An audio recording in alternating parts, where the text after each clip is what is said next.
Welcome to Transforming the Toddler Years, a Core 4 parenting podcast blending soul and science-based strategies to empower pandemic moms like you, raising kindergarten-ready kids. I'm Cara Tyrrell, your host, a lifetime lover of littles, girl mom, early childhood educator, and conscious parenting coach who truly believes that how we connect and collaborate with our kids in the first 5 years is how we raise world-ready kids who will change this world. Welcome back, Toddler Tribe, to another episode of Transforming the Toddler Years. It's spring, and for me, that means a lot of travel, going to early childhood education conferences and presenting, and going into classrooms and doing professional development service for teachers in action. So we're going to be re-releasing some episodes of the past, and I'm so excited about that, right? It's great to refresh sometimes. So today we're re-releasing an episode called How to Manage Massive Meltdowns. I mean, can we ever hear about that enough?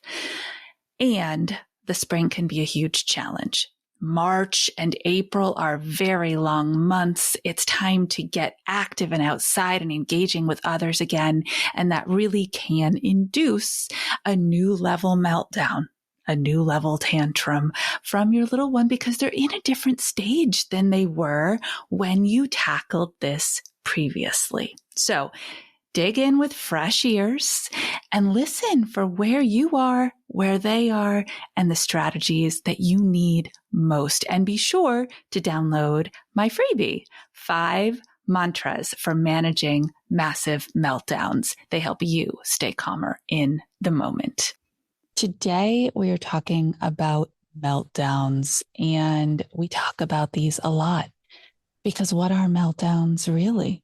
They are emotions moving through our body, and we have to express them in some way. And when kids don't have the ability to really understand what they're feeling and put labels to it, but more importantly, have the strategies to soothe their own selves from a place of discomfort back to a place of calm and center, is when they melt down.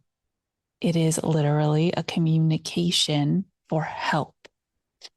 So I wanted to share a story today of a recent experience that I had collaborating with a 2.5-year-old and supporting her through the emotions she was having and then giving her choice inside those emotions. And I think that's where we fall down as adults. Our heart gets triggered when we see a child crying, literally crying for, I don't understand how I feel. I'm upset in this moment. I don't know how to process what I'm doing. And so I'm just going to cry. And our heart gets triggered. And so our natural instincts are to solve it by stopping the crying. But crying is good. You and I need to cry. Sometimes we need to let out that big feeling that's inside of us. Recently, I put my daughter on a plane to Japan where she will be for a long period of time. She's moved there, and I had to spend a day or two inside my feelings, using the strategies that soothe me when I'm feeling big stuff.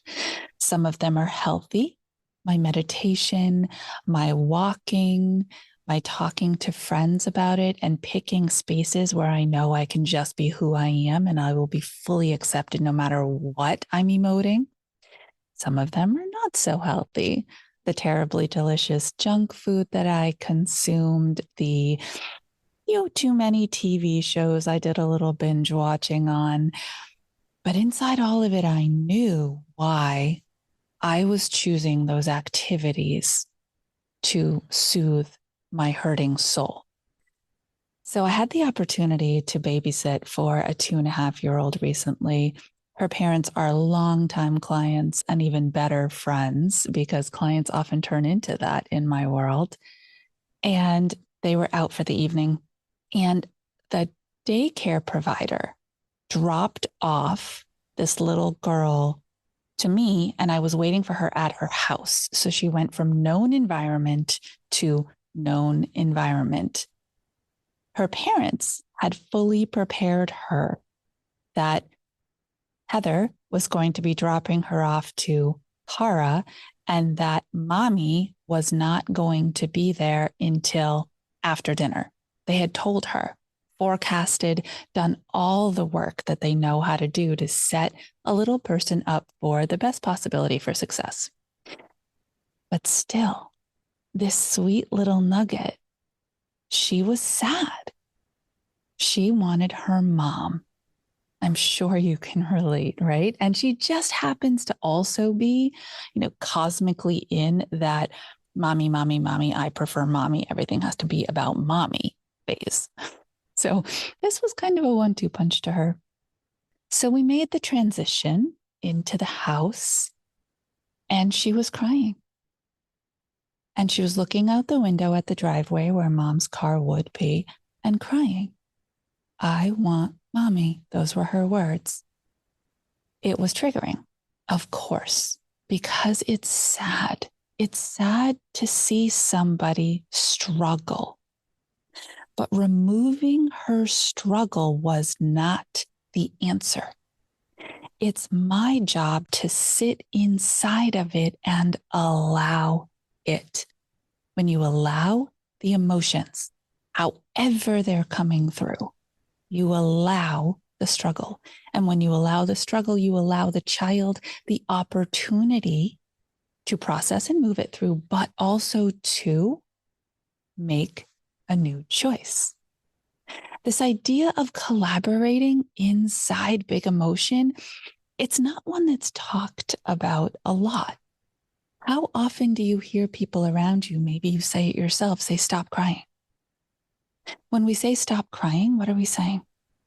We want them to stop because we want them to feel better. But the message we're actually sending is stop feeling. Stop feeling your emotions right now. Put them away and put on that happy face, whether you feel it or not, because that's another way that we show how we feel. And let's move on, because it's really uncomfortable to sit inside a crying experience. Wow. We don't want them to stop crying right away. We want them to truly feel what they're feeling and then work with them to choose a different feeling. This is consciousness. That consciousness inside of your child, you're developing it. The ability for them to have some inner self-talk and say, right now, I am not feeling good inside my body. Right now, I am feeling sad, scared, overwhelmed, frustrated, whatever it might be. It's okay that I feel that way. And now I need to choose my next feeling. That's how you bring yourself back to center. And I am telling you, a 2.5-year-old can do it too. So this is what it sounded like when she was crying. I want mommy. Yes, you miss your mom right now. You're feeling so sad. And that's okay. Mommy's car is not in the driveway. No. Mommy will be back after dinner. Good news. Mommy is putting you to bed tonight. I knew this was one of her worries, right? She didn't have all the presence of mind to be able to say out loud, I want mommy to do bath. I want mommy to do bed. I don't like the idea of doing that without her. So I gave her the information she needed. I have good news for you. Mommy will be doing bath tonight. Mommy will be doing bed tonight. Still sad. looking at me now, interested in what I have to say, but sad and crying. Yeah. And then I said to her, this permission statement. I gave her a permission slip. I'm not trying to change how she's feeling. I'm just giving her opportunities. I said, you are allowed to be sad and you are allowed to cry. And if that's what you want to do, then go for it. I will be here with you when you're crying. If you choose that you want to have some fun, I am here for that too. You let me know when you're ready and what you would like to do. I just sat there and she cried for another couple seconds and then she took a deep breath and she looked at me still with that ragged, sad, emotive voice. And she said, I think I choose to have some fun. Great. I would love to have fun with you. What do you think would be fun to do? And she thought, as she was still crying, we can feel more than one thing at a time, people. As she was still crying, she was processing because I gave her a chance to turn on her brain, right? And say, there's another opportunity here for me. She said, I think I'd really like to play Play-Doh. And we did. And I'll be totally honest with you, like I always am. Throughout the few hours that we were together, she cycled back through moments of sadness, tears, and window watching, and back into fun. And it was okay that she do that. Just because she cycled through it once, I didn't expect her to never return to those feelings of missing her mom. They're still there. We were just choosing a different reality for stretches of time and then allowing her to feel her feelings again. This is how we do this as well-rounded, adjusted, self-actualized adults. And you can start your toddler, your preschooler on the path now of understanding how to honor their feelings while still choosing to be engaged in the setting that they're in. So managing meltdowns does not have to be a mitigation or a power struggle. You don't have to bait them with little carrots and say, if you stop crying, then I'll give you this. You don't have to bully them into, why do you always cry about this? Every time something doesn't go your way, you just cry.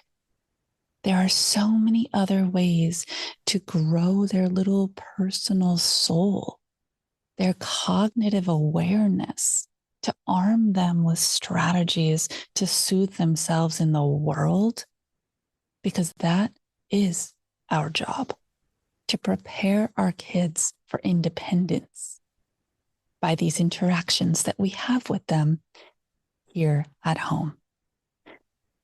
Ooh, this was a really special moment for me to revisit, especially while I was currently soothing myself after I put my daughter on that plane. So we are always in stages of feeling and emoting.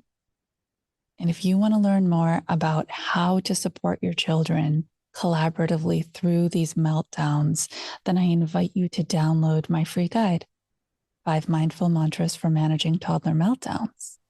I record the audios for you too, so you can literally have me in your ear, calming you so you can calm your child.